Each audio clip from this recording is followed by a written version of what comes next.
आप सबको देश को स्वतंत्रता दिवस की बहुत बहुत शुभकामनाएं और बधाइयाँ। पर एक सवाल हम सबके बीच में उठना ही चाहिए, ख़ास तौर से इन अवसरों में। क्या हम स्वतंत्रता की सही परिभाषा से परिचित हैं, या फिर इन तमाम तरह के आयोजनों में हम ये बांटने की कोशिश करते हैं कि इसके मतलब क्या है।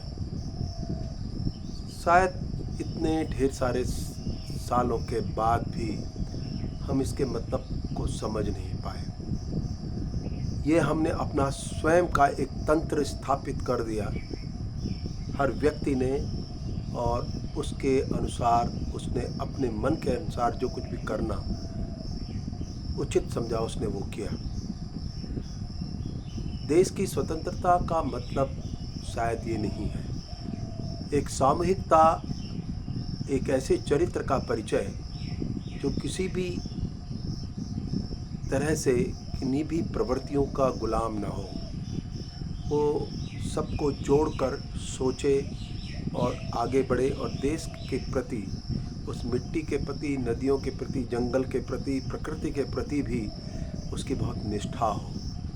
क्योंकि यह मान लीजिए कि अगर हम प्रकृति के साथ स्वतंत्रता को जोड़ करके देखें, तो जैसी प्रकृति की प्रवृत्ति है जो सबको देती है, सबको जोड़कर चलती है, अपेक्षा भी करती है, ऐसा ही शायद स्वतंत्रता का मतलब होना चाहिए।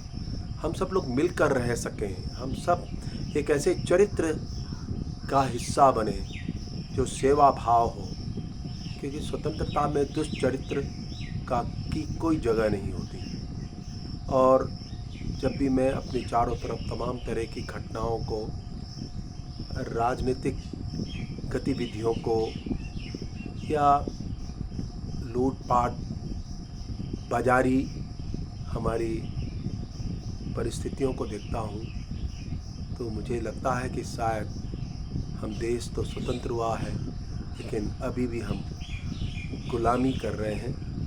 और हमारी गुलामी के पीछे बहुत बड़ा कारण कि अपने ही तंत्र को मजबूत करना, हमने उसी को स्वतंत्रता माना है।